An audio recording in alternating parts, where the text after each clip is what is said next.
Hello and welcome. I will be reviewing an indie comic called Sonic City Witch by Trisha Cuffari, also known as Dannphan, and by Alex Lopez. This is my first impressions, and it'll be a little short review since I will be reviewing the first issue and just gonna give my first impressions. I won't be giving away too much in case you want to check it out for yourself. Right now, the first issue is only in black and white, but there might be a color version later on. And at the time of this recording, only the first issue is out. So I'll just get to it.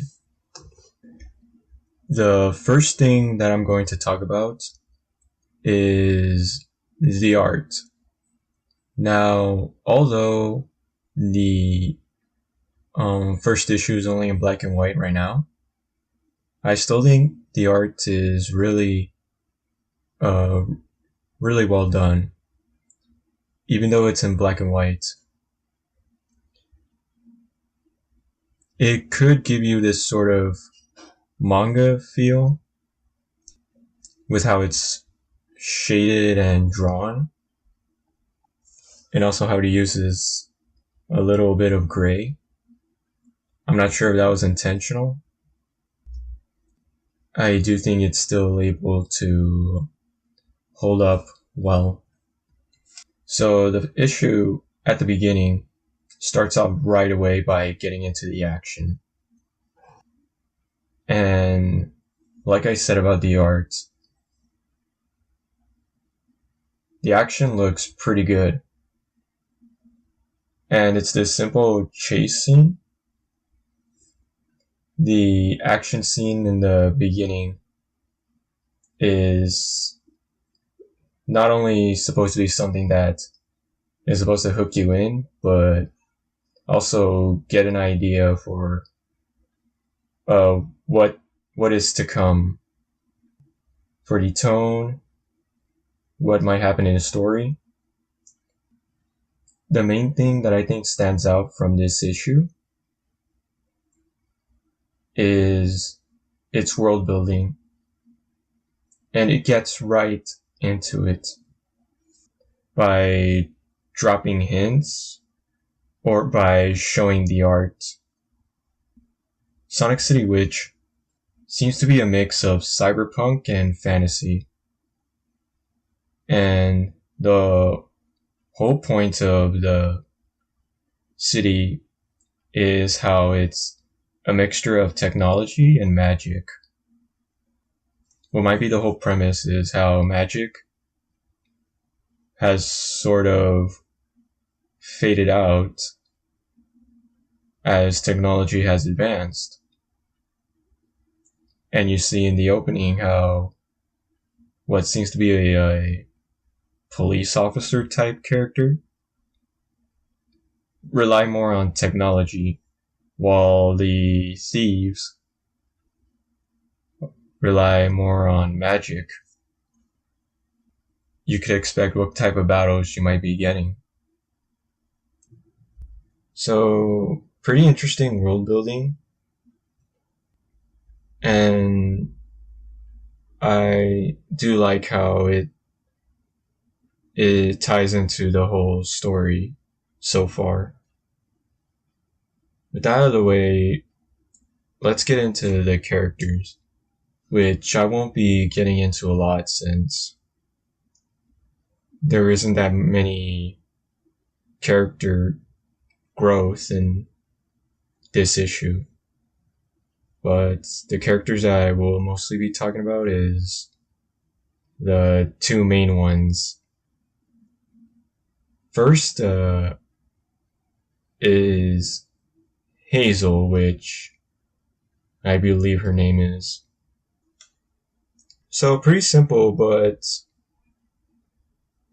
also likable, since she's almost like this nice and sort of quirky girl, but aside from her natural flaws, she is still a nice person. What is mostly known about her is her connection to magic, which in this world is an old thing of the past. So this could explain how she's able to still use magic, while many other people use technology nowadays.